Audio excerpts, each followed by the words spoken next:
All right, welcome back. It's now time for us to get into this discussion. 15 minutes past 7 a.m. Welcome to the program People and Politics, being a Tuesday, 5th day of August 2025. Okay, so my guest, Peter Njeru, political analyst, and Mushanga Kiragu, who is a lawyer and a governance expert, all in studio waiting for Wanjiku Thiga to be here in the next 1 minute. But nevertheless, the train has to leave. And here we go. Peter, do you know the story of Peter in the Bible? Very well. Who are you in the Bible? Yeah, the Bible. You are not one of those best people we can talk about today. Yeah. The biblical Peter is a super extrovert, a man of great conviction, yes, and a man who goes for it. He's a man who knows the real truth and when to let it go. And therefore, I borrow from that Peter trait. But what happened in the last minute? Ulimfanyia ule mzee ile kitu. Welcome to the program. Though he also came back strong, yes, and became the foundation on which the church was built up. So those moments of highs and lows in life is a person, yes, are expected, and comeback is also almost assured when you are a Peter. I love the way you have coined it. I love the way you've coined it. Mushanga, yes, you're welcome. Thank you so welcome much. to the program. Thank you. So, gentlemen, let's take a look at what's happening. We have got the political compass, and I don't know who and how we are going to get it very clear, because where we are as a nation is either we are at the North Pole, South Pole, East or West, but somewhat we are somewhere, and we are trying to get our bearing as a nation. So, Peter, let me ask you, first of all, if you are to put that compass right now on a flat surface, where do you think the North Pole is taking us politically? Politics is about life, my brother Victor. Politics is a way of life. Every morning, every moment you wake up, there is an aspect of negotiation in whatever aspect of life you are taking up. And this is when you're negotiating with your children, with your spouse, when you're negotiating with your neighbor, when you're negotiating with your employer. There is an issue of bringing out the best of facts that suits you on your side. And therefore, politically speaking, when you look at our country now, the negotiation arena is at its best. But one of the areas that I find as a weakness in our way of negotiating is that majority of us as Kenyan people want to look at things as black and white. Yeah. And there's no entirely white side and there's no entirely black side. There are gray areas that we need to have a keen eye to exploit. For example, when we have to speak about what the opposition are agitating for, in their quest for that agitation, you see like they are trying to portray the other side as entirely black, which is not the case. And on the same side, when you listen to those that are speaking from the current administration side, as they agitate for that which they think is right on their side, they paint the other side as entirely black. And therefore, in between, there is the reality. The two extremes, like you've called them, the north and south, and then there is the reality that the government has done so many things the right way, and of course, some things the wrong way. And the opposition has also highlighted some things that require attention, and these things are legitimate. And on the same side, the opposition is trying to demonize so many things that are before God, very right and very correct, and decisions made with the best intentions of the country. And therefore, it paints the wrong picture and delivers the wrong message to the ordinary citizen who wants the best leadership at place. And all what they are hearing on a daily basis are innuendos, misinformation, miscommunication, lies, anger, hate. You know, it does not build the country that an ordinary person really wants to see. And therefore, my advice, or rather my comments concerning where to get a middle ground, is that those that God has given the responsibility to be in the opposition, they should do so objectively. When the government says they are building a road, let us clap our hands and say we need this road because it will connect our people, it will connect producers with the consumers, it will connect our agricultural products to the market. And this is one of the ways of growing our economy. When the government says we are expanding our airport, Let us say this will place our country at a better place globally for international connections, that we can have direct flights from Washington to Nairobi. Let us celebrate that. But when there are issues that require concern, issues of poor governance, let us speak them out in a way that is objective. Yeah. Let us speak them out in a way that delivers the correct criticism. Okay. And therefore, in the same way, opposition too, they need to really highlight what are the available options. Because they cannot say everything is bad, and daily I'm buying airtime to say everything is bad, and I'm saying I'm the government in waiting, but I'm not giving a progressive solution, alternative Basically, that's the projects. nature of politics. In opposition, you cannot praise the other party. Victor, is not about praising. It's not about praising. It's about being objective and saying the truth as it is. Your opponent to the best. It is wrong, it is wrong. It is right, it is right. Right and wrong cannot change depending on situations. And this is what I want to tell the country. Let's just get it right. Would you praise your opponent if you're in a political seat or you are running for a political seat? Would you praise your opponent that, Victor's done this, that's very good. Victor's done that, that's very good. And yet you are in the same position. If you don't want to praise, don't demonize. Tell us what you want to do for the country.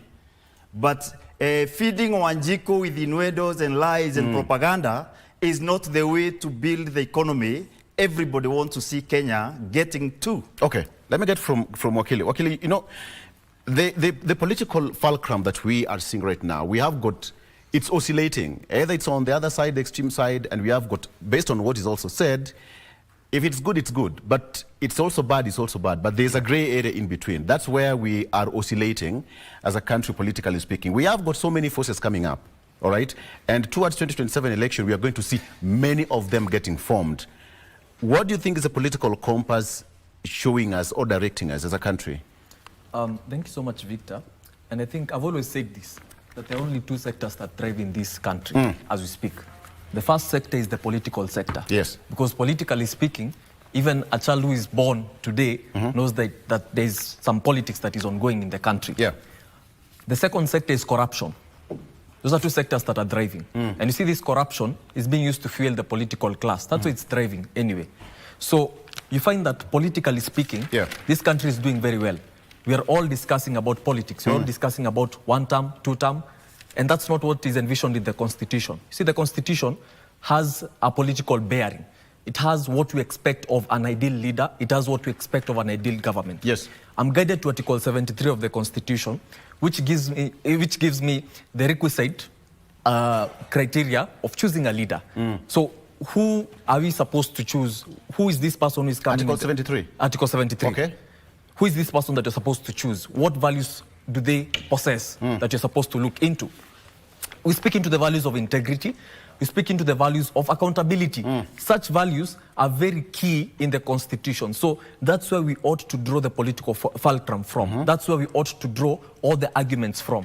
And when we discuss about government services, I tend to sharply disagree with my senior when we talk about, for example, the aspect of development. Development is not a privilege that is given by the government. Development, by virtue of Article 6 of the Constitution, is a right that is guaranteed to the citizens of the country. So if you're talking about the sectors that were at the beginning, 1963 when we had independence, healthcare, when you talk about education, when you talk about sectors such as security, then what is the bearing of the country? If you're talking about progressive realization, and we are still in the political scene, we are not actually exploring what is in the Constitution, we'll never get there. So we need to make sure that these sectors thrive. And where we have criticism, we ought to take criticism very positively. If we say that, for example, I've had my senior talking about the airport. If we say that the deal that has been struck with Adani is not transparent, if we say that the public-private partnership under Section 54 of the Public-Private Partnership Act has not been followed to the letter, then that's what we mean exactly. We need to see public participation playing out. That's why the public is there. That's why the sovereign power belongs to the people by virtue of Article 1. So all these things need to involve the public. If you're doing things behind the scenes and you want us to just clap for you and cheer you on, and we don't know what you're doing, then that beats logic and that beats good governance. That makes your sector of politics thrive, but the aspect of governance fall. Thank you. Thank you. Let's welcome Wanjiku Thiga. She's here. She's the National Youth Leader, DCP Party. Wanjiku, good morning and welcome to the program. Thank Thank you, Victor. Nairobi Good traffic, morning. right? Yes. Unexpected. Yeah. Karibu. Not just jazoea bado nimekuwa ndani wiki tatu. I'm trying to acclimatize now, so my apologies. What did you just say? Yeah. You're getting accustomed to political the outside realities. world. Yeah. That's a political reality that I'm undergoing as a Welcome. young This is leader. the freedom we enjoy. But I appreciate freedom. You're a fighter. You are a Yes, fighter. thank you. Welcome to the program. Thank you. We are trying to look at the political compass that we are trying to maneuver and get the direction as a country. Please, what's your opening remarks on this? Because it seems that either we are on the north side, south pole, east or west, we are still going around the compass as a country. Okay, thank According you. to you, where is the compass showing us? I think the compass is pointing to the direction of a new political culture coming in. We're having a new political culture where now young people are building a new generation of political honesty. And exactly that's what this state has failed to give young people. And now young people are taking charge of their destinies, of their future today. Yeah. And for me, it's a welcome opportunity. I've invested so much time in raising political consciousness of young people. I've trained over 15, 20 counties, asking young people, you know, the person who is political, we have to be involved in politics. And 2024, seeing young people now rise to the occasion was such a wonderful moment for me. Yeah. And Thomas Sankara says that we must dare invent the future. Young people, in fact, are inventing the present. And for me, is to welcome all young people to DCP party as we invent the future. And as we talk about it today and what you're going to do post-2027. Yes. Okay. You know, I'm asking this question because there is another formation that is already formed. DCP party was formed not too long ago. We also have another Kenya Moja. Yeah. So when you look at Kenya Moja, it's slightly sits over the fence with the Kenya Kwanza. Whoever came up with that name probably played around with it. But then now, there will be so many forces. But let me call this the third force now. The third force to mean we have got President William Ruto here, we have got opposition leader Raila Odinga, we have got Rigathi Gachagua. Those three people, they are oscillating somewhere in between the compass. But now there's another force being formed by the youngsters in the political arena. How is it going to influence 2027 elections, Wanjiku? In its own way, and what I love about youth coming together, youth organizing, and being able, Kenya Moja being able to truly organize. And I think you've seen how this state truly hates dissent, doesn't protect dissent, and true democracy must protect dissent. It's a force that is showing that young Kenyans are now going to participate, not just through, because previously we've seen young people being involved in the electoral process through as agent of chaos, you know, majorly. But now we are seeing young people coming out in a different way, showing how they can organize and truly in a productive way contribute to the political economy of the country.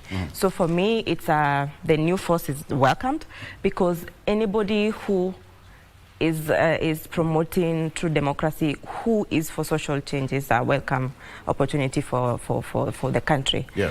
But for me, my question is how will they support young people, even at the end of the day? Are young people going to have opportunities to learn, to run for office? And that's what DCP is different about, because we have even quotas. We have an agreed quota of party tickets that young people are going to access. And we know, and also to offer fair and just nomination process. Because when 2022 I was running for office, I didn't access a just and fair nomination process, and that's how my party ticket went. For me, I lead from a place of empathy and experience. Yeah. That sometimes true and progressive leaders, their chances are taken away because of, you know, election malpractices, and, you know, and you having political party leaders that do not really embody and support young people, which for me, and it's very clear for us at DCP party, young people are at the fore, at the center of national politics.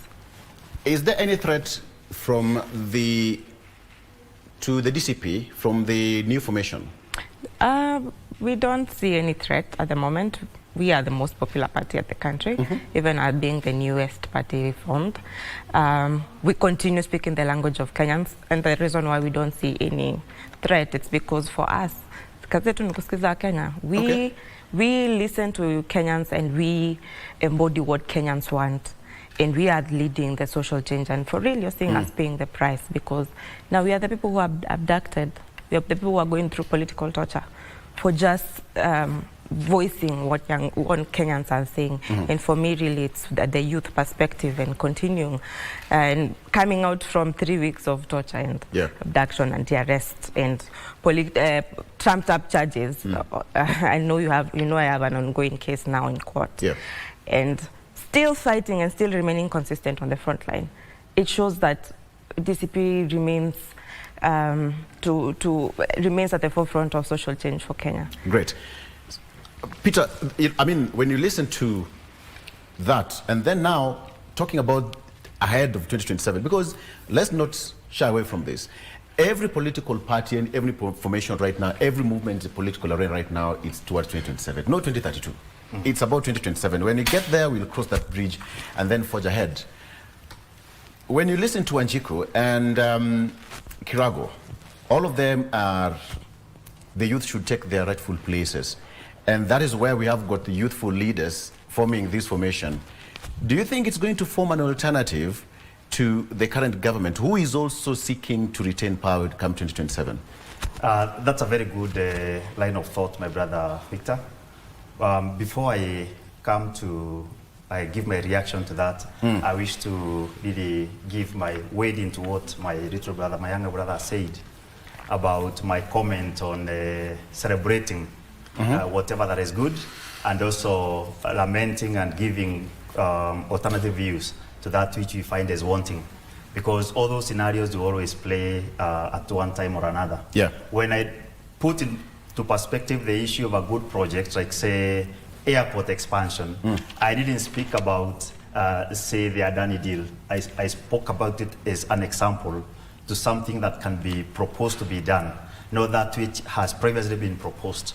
When I spoke about a road being done to connect markets with producers, I was not speaking about the expressway or the Thika superhighway. I was speaking about a project that touches on connectivity. And therefore, trying to say that what I had brought into perspective was the wrong way to look at things, I think as a senior, it's important to take note of that so that for purpose of clarity. My sister Diga's perspective is great, because youth form a large perspective of our Kenyan population. We are talking of a staggering 70%. And therefore, any family, any community, any government that takes the place of youth for granted in the current dispensation, that is totally unfair and wrong.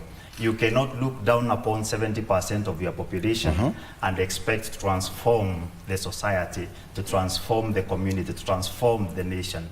And therefore, that's why we see every political formation right now, not only the DCP or the ODM or the UDA or these other parties that are being formed now, every party is claiming to be the savior for the youth.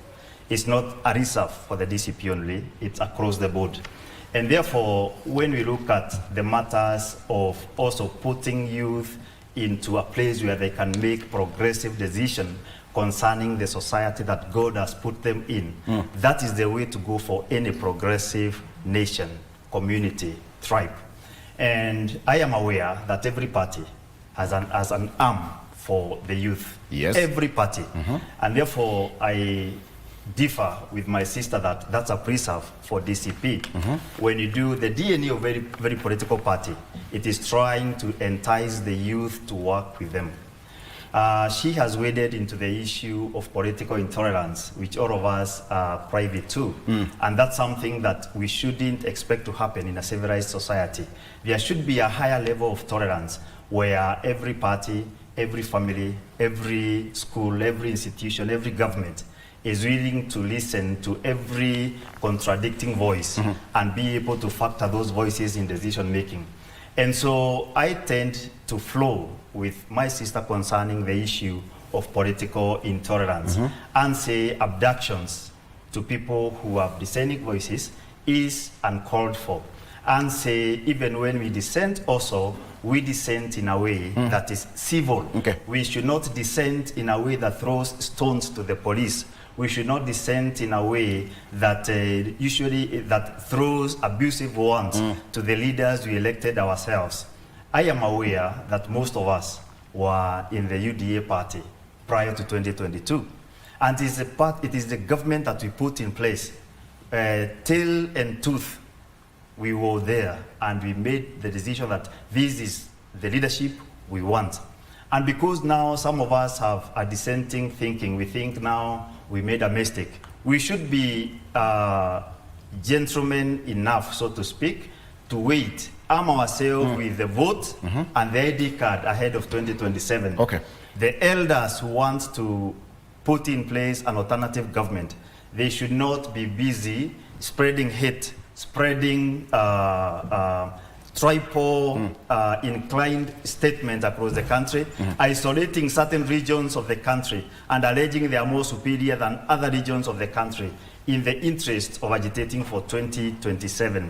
Let us say, yes, we have an alternative voice. This is what we stand for. This is how best we would want our country to be led. Allow me to... okay, you've not answered my question directly as I wanted. But then now, there is this common denominator here that you've talked about, all of you, the youth factor. Why is it so important? In 1 minute, why is it important? The youth factor is important to every political formation, Victor, because elections are about numbers. Yes. The majority will have their way, the minority will have their say. And so the youth factor in the coming days, actually from the last 2 elections, the youth factor has been key because they have the numbers. Okay. And so nobody should cheat anyone that there is a political formation that is against the youth. Thank you. Nobody's against the youth. And by the way, when Jiku will tell us your story off camera. Yes. There is this aspect, Wakili, because when you look at the youth, the bigger voting bloc, a majority of them have not even taken their, they've not taken their voters card, unless IBC gives us a new window for that. But then now, why is that voting bloc so important for the politician and never to be wished away? Because when you look at the new formation, Kenya Moja is geared toward that. DCP party, Wanjiku says, is solely centered, not solely centered, but a majority, the DNA of DCP is also with the youth. Why is it so important? Probably, Victor, before I get to your question, allow me in 30 seconds to respond to my senior. You know, waiting for the next election is the easiest escape route that you can actually have. Right now, we have problems in this country. You know, if you want to fix problems, you don't have to necessarily be in office. You can actually voice out your concerns. Freedom of expression is there because this is a government we chose, as you rightfully said, and we ought to bring it to account. As we chose it, we have to also bring it to account. So I think we have to also express ourselves in aspects that are not going right in this country as the youth. So direct to your question, the youth factor is very important to the extent that, first of all, the numbers. 75% of this country is actually made up of the youth, 75% of the population. If you look at the latest statistics by virtue of the Kenya National Bureau of Statistics, we have around shy of 50 million people. So 75% of that are actually youth. When you get to the aspect of the voters card now, that's where we need to actually sensitize the youth. If at all, we want to get these political positions, if at all, we also want to get to the table. Because, you know, now the other aspect that the political parties have actually tried to, you know, in a way shy away from is the aspect of giving these people the actual political voice in the spaces that they're supposed to be in. If, for example, say that you formed a youth wing, as DCP party, for example, Wanjiku is here, they have formed a youth wing, and they have been entrenched in that youth wing, but they're not being given the chance to run for office where they're going to be making the actual decisions in government. So that is the discussion, that's where we want to take the discussion to. So the youth factor is very important. They need to get, they need to take out their votes. IBC needs to scale up its activities. They need to move with speed so that these people, the 75%, can actually translate to the ballot. Yes. Okay, I want to take a quick break. And when we come back, the aspect of listening to that voice, and again also the formation of the third way or the third force is somewhat, according to political pundits, I don't know whether you're going to talk about this, is either to weaken Gachagua, right, and President William Ruto. But why is Raila Odinga not being mentioned in this? Let's talk about that when we come back. Stay with us.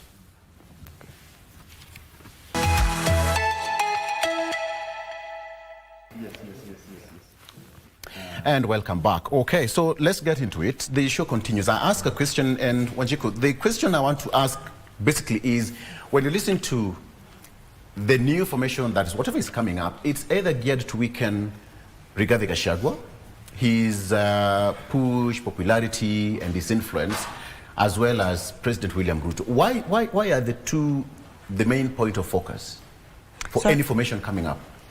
Sorry, repeat the question. The formation of the youngsters and all, the Kenya Moja and any other third force that will be formed moving forward is either meant to weaken Rigathi Gachagua or President William Ruto. Why? I think this is a new political mindset that is being also thrown into the ball, and they're also having their own agenda. Yeah. And you know, true democracy will protect anyone who has their own ideas, and it's a political right. We've seen a lot of injustices, especially to the youth sector, a sector that I belong to. And we're also seeing, especially DCP party and its party leader being, a narrative being connoted that is a tribal leader. But I keep saying that identity is not tribal. It's not tribalism. Yeah. And that's what we are trying to being fixed, and a state-driven propaganda and agenda, which is quite unfair. If we do manifesto tracking for UDA, it's really ranking on the low. In this new outfit that is also coming up, it's because every Kenyan, when we do manifesto tracking for the UDA manifesto, it's poorly done. We have a lot of unsupported young people. We have unsupported parents. We have crippling education. At the end of the day, we see even right now rice farmers in Moya in the country having now new incoming container coming in, and you see already farmers are not even supported to the end. The student funding model, when I speak to young leaders in the students, they told me we were asked to review the student funding model, and we did that work. But when we did that work, we have a report, but we've never been given the opportunity to present the report. So again, it's the unheard voices that are coming up and forming a new political formation or movement that seems to drive their own agenda. But as DCP party, we welcome anybody who has our own, because our agenda is like of almost every Kenyan. For us, it's social change, and Kenya Moja also is pushing social change. So for us, many people say at the top people are collaborating, and for us, we are really welcoming anybody who has the Ruto must go, you know. And we don't say just Ruto as in Ruto is just one individual, it's Ruto and everything that he represents. Yeah. For us, so that we can move post-2027 is to regain the economy of the country, prioritizing youth issues, especially because you've seen overuse of drugs. We've seen mental health deteriorating. Where I come from, young people, I think we have 2 or 3 young people committing suicide per month. I come from Juja. Yeah. And you see that's a heavily youth-driven area.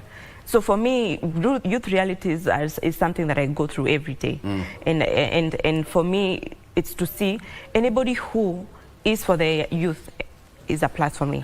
And I know you have asked the question, why is the youth right now the most ideal or the most sought for voter bloc? But it's because there's now a power shift. Young people just don't want to participate in elections, they want to run for elections.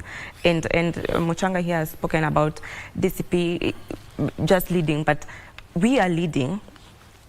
We sit in the NEC committee where decisions of the party are being made, and we are over 7 actually. So you can be assured that the lens that DCP looks at politics is a youth lens. It must, and for us, we are not only participating in political party, but we're also going to run for office. Again, when you look at the whole spectrum,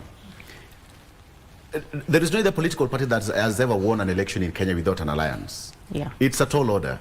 And maybe, do you think, again, Wakili, if that is the case, do you think the youth can get it all at once without any alliance? Yes, this is 75% of the voting bloc belongs to the youth, but again, there is that aspect of voter apathy. Yeah, I tend to agree with you. If you look historically at the elections that have been held, and I'll begin from probably 2002, yes, when you had the wave that actually came into place. That's the NAC Kenya that actually came into place and got into government.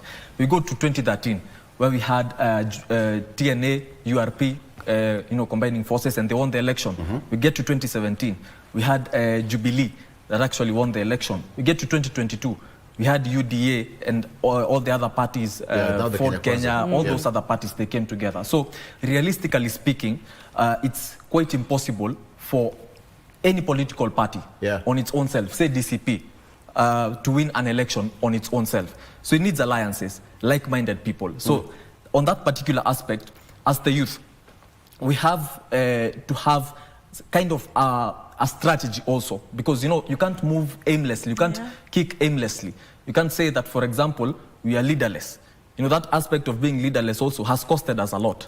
So we also have to join political parties that align to the interest of the youth. For example, if you talk about DCP, she has voiced very important concerns. I sat in the committee that reviewed the new funding model. It was appointed in September 2024. So I can tell you for sure that we aired out so many things. We said that, hey, look, we have a problem in the education sector. The HELB funds are not actually getting to the students on time. We said a lot of things. Scholarships are not being given on time. These weighting factors that you're actually using to categorize people in bands, they are not actually valid, so we need to review them. So all those things that we gave as recommendations, we were not able to present them to the appointing authority, simply because probably he saw that these recommendations are too good to be implemented right now. So I need to have a re-election first, and then I'm going to implement them. I don't know. So there are so many things that we need to fix in this country. As a youth nation, we need to have like-minded political parties, so that then from there we can forge ahead and we can have a voters bloc that is very strong, and we can then move from whatever has been there historically, that we need an alliance so that we can win an election. Is there anything that is most likely to weaken any other third force ahead of 2027 election? That's this to all of you, starting with you, Peter. Yes, probably fourth force? I may or any existing force? Allow me to start by wading into the conversation of the third force and whether it is weakening UDA and DCP. The reality is that every entrance in the political space or into every competition brings a shift in preferences, increases the options for selection, and therefore when there is a third force coming into play, it's competing for the same voters that the other parties were competing for. And therefore, it makes the competition more exciting. It makes the competition more intense because there are more interested parties. And therefore, the entry of another force, we may not ascribe it or prescribe it either to DCP or to the current administration. We can really observe that the competition ahead of 2027 is becoming more intense. And therefore, every political player has a duty to put all the ducks in line ahead of time so that they are able to win a winning team. And therefore, having a third force, a fourth force, a fifth force, all those point to a possibility of a runoff. All those forces? Yes, they point to a possibility of a runoff ahead of after the 2027. And therefore, to avoid a runoff, I expect to see now all these political colors doing what you've just talked about, doing coalitions, so that we consolidate our support basis to form one formidable force that can take it on the first round. And I will not be surprised if there are surprises. I will not be surprised if there are surprises that guys that we thought could work together, working together ahead of 2027. Just like I was not surprised when the returned Prime Minister, Honorable Raila Odinga, made a decision to do a handshake with the Kenya Kwanza government. And today they are working together. You also posed a question concerning the position of Honorable Raila Odinga ahead of 2027. And I am from the school of thought that what Raila Odinga chose to do last year was the best for him, the best for the country, the best for every Kenyan citizen. Because the country was headed in the wrong direction, and Raila's entry into the leadership space kind of stabilized the country, at least for now. Yeah. And we hope this stability will bring on board more development, more sound policies, more goodies to the youth and to the Wanjiko, so that ahead of 2027, the current animosity and bitter and anger with a significant majority of the Kenyan people can reduce. And looking into 2027, again, I want to also say that it is quite early today. My brother talked about the formation between URP and UDA. That came too late into the day, and they carried the day in 2013. Talk about the Jubilee. The coalition also was done too late into the evening. Yes. And they carried the day. The Kenya Kwanza administration was made too late into the day, and they carried in 2022. And therefore, now we are talking about 2 years ahead. And that's why a smart politician now will slow down in high velocity political strategies and read the mood on the ground, because the voter is the one who will decide. Once the voter's needs have been met, he will make a decision that probably today we think it will not be made. Okay. Because 2 years in Kenyan politics is a whole world. That's 2 years. That's a long time. A day is enough. We never saw that day. Nobody ever saw President Uhuru Kenyatta and Raila Odinga shaking hands at Harambee House. The entire world was confused. You're very right. Today we're still talking about it. We'll not be surprised to see any surprises, Peter. You are very right on that. But Wanjiku, if you can also just answer that question, the question I asked, because now, how is it going to affect 2027 election? Okay, the question again that I want all of you to answer. We have other forces and other cards not being played yet. Let's just mention them. Matiang'i has declared that he wants to be the president. You know, Maraga is here, emeritus. We have got DCP also, you know, fronting candidates here and there. But then now, there's also another party of Jubilee still being formed, and President Uhuru Kenyatta has not spoken yet. The Jubilee party is going to be out there probably, we don't know yet. So how is it going to affect the political landscape? Number one, with Mount Kenya, the voting bloc. Number two, how is it going to affect the voting bloc of the youth? And number three, Raila Odinga factor. Wajiku, 3 good questions. Yeah, very valid questions. I will begin with the Raila Odinga factor. And for me, Raila has quite lost his ground. And we've seen him not being even able to address people who are really alive to him. I would even say here, honestly, there are very strong youth leaders from his backyard who have visited me in DCP and have really spoken of they're tired of inheriting broken systems, especially from the ODM party, because they remain unheard with their party. And this is what actually is the biggest problem for the state. It's refusing to listen to its young people. And the power shift is already beginning, and young people are rebelling Raila Odinga, because you see the different generations will accept Baba as what he says, and what he says is the truth and the Bible. But young people are challenging him. You can't tell us that if I don't have an ODM ticket, I can't vie, that I can't be able to access my ground. You can't tell me that you are in the government right now, but still as a young person, I'm still not able to access, government services. So for young people and for Raila, he is losing ground, and he has realized he is, and that's why ODM is speaking in 2 different voices, through Sifuna and through him. You heard Mheshimiwa Millie also spoke in another way. So they're staying in government, yes, but they're trying to remain relevant to the ground and trying to have some hold. That's why you have having Sifuna and Millie speaking a different kind of language than Baba.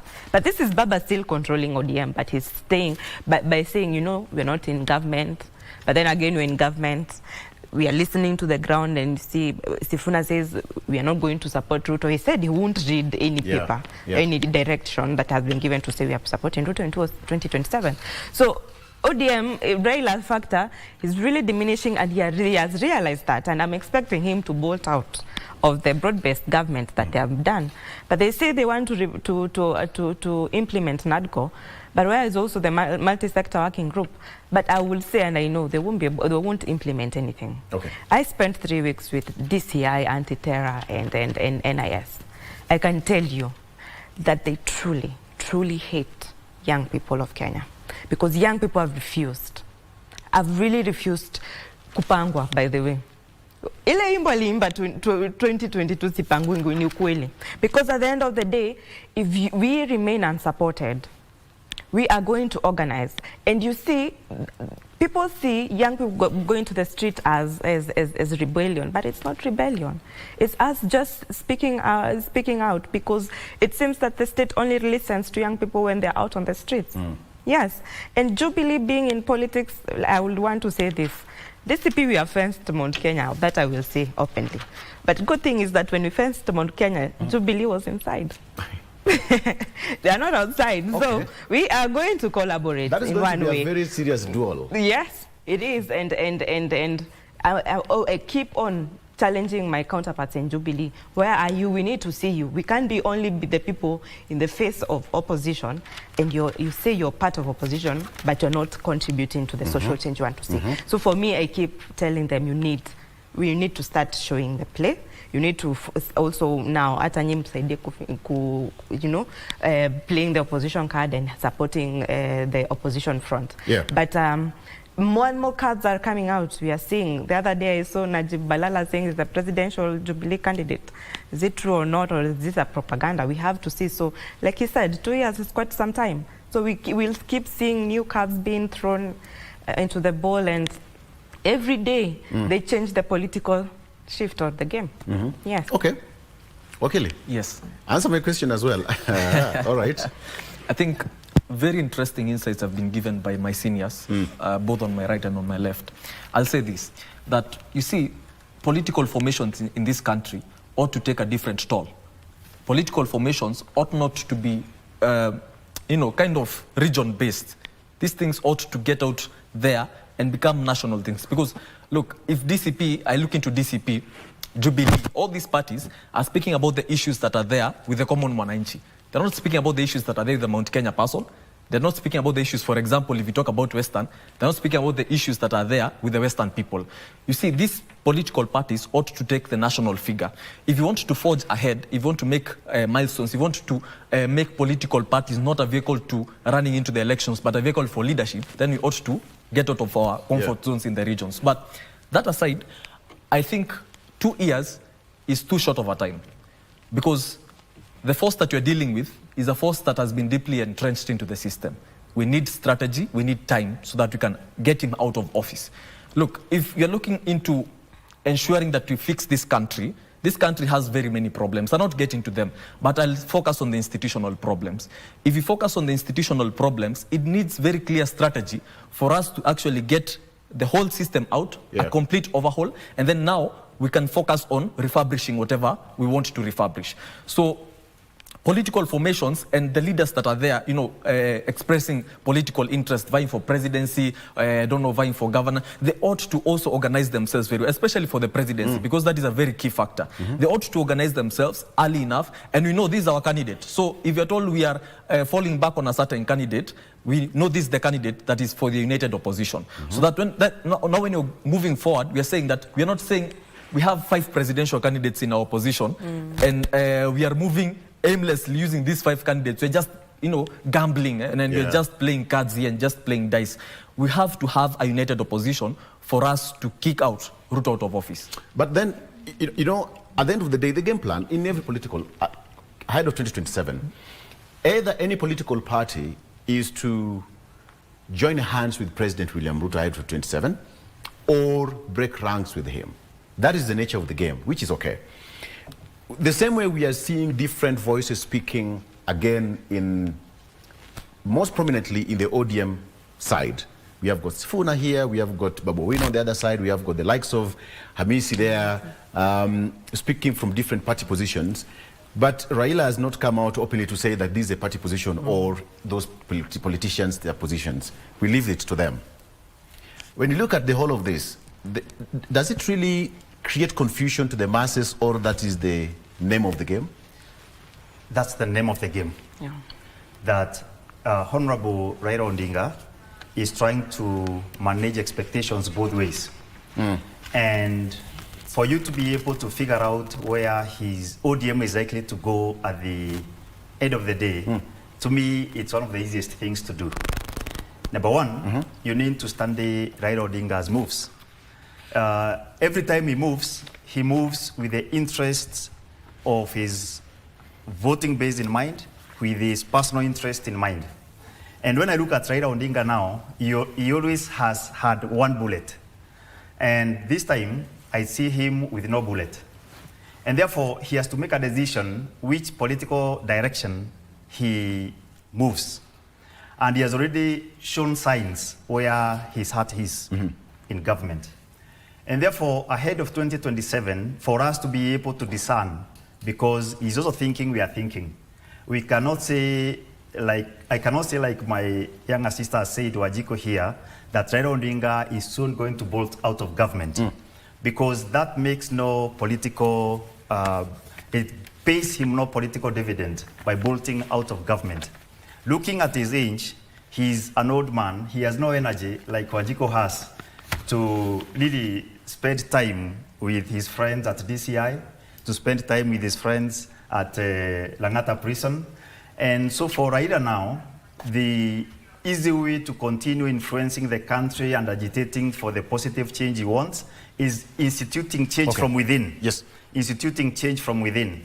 And therefore, when I look at his future, I see him working with the current administration all through. Because right now, if Raila wants Wajiko to be named an ambassador for a certain country, he's a phone call away and negotiate for Wanjiku, and Wanjiku is appointed. And so he's wielding power from the background by the virtue of the fact that he said, yes, there are certain changes that are not working right in my perspective within the government. Yes, there are things you are doing right. Yes, the administration needs stability to be able to serve my people. Yes. And therefore, I'll come close, we work together, push for the changes that I so much want. From within, we achieve that change. Whereas others have decided for us to agitate for the change we want, we have to be fighting on the street. The other thing I wanted to coin into this answer, Mr. Victor, is about the youth involvement in the whole matrix. Yes. The youth involvement in the whole matrix. And my brother has said it very well, that we need to be able to be allowed to make decisions, our decisions to be heard. Thank you. And this is the way to go. And this is what I want to say also. Part of making decisions does not include throwing stones and burning people's businesses.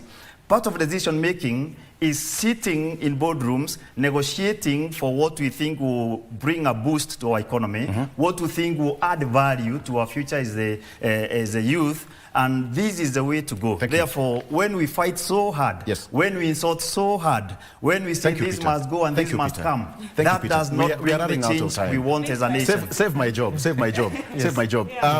20 seconds, your closing remark. We are out of time actually. The director is gracious enough. 5 minutes past. I'll take 10 seconds. I'll say this, that you can't expect a broken bakery to produce fresh bread. It will always produce rotten bread. I can do that. I can do that. We can do that. A magic. What I want to say is this. We as young people, we are done with peace without justice. You can't ask young people to become, and not ask the systems to be fair to young people. Young people deserve justice, and young people who are murdered in 2024 continue being murdered, being abducted. I am a product of being abducted in this country. I want to say this again. Young people right now will shift the narrative of politics in Kenya. And that's what most people, especially the state, is afraid of. And above all, by-elections are coming, DCP is fielding candidates and will be to Kokwa ballot. I'm asking any young person who's running for office, welcome to DCP. If you want to take part in the by-elections, young people are our priority. Thank you. That's a good way to stop it. Thank you so much. I think, wow, okay, sawa. On the front page of the Daily Nation, I didn't give you that. State House, spy software dealers passport revoked. That's on the front page of the Daily Nation. Thank you so much for being a part of the show. Wanjiku Thiga, DCP, National Youth Leader, as well as Mushanga Giragu, who is a lawyer and a political analyst. Thank you so much for coming. And Peter Njeru, political analyst. Gentlemen and lady, asante sana. We're taking a break, but we come back. We are crossing over to Radio Taifa. I'm going.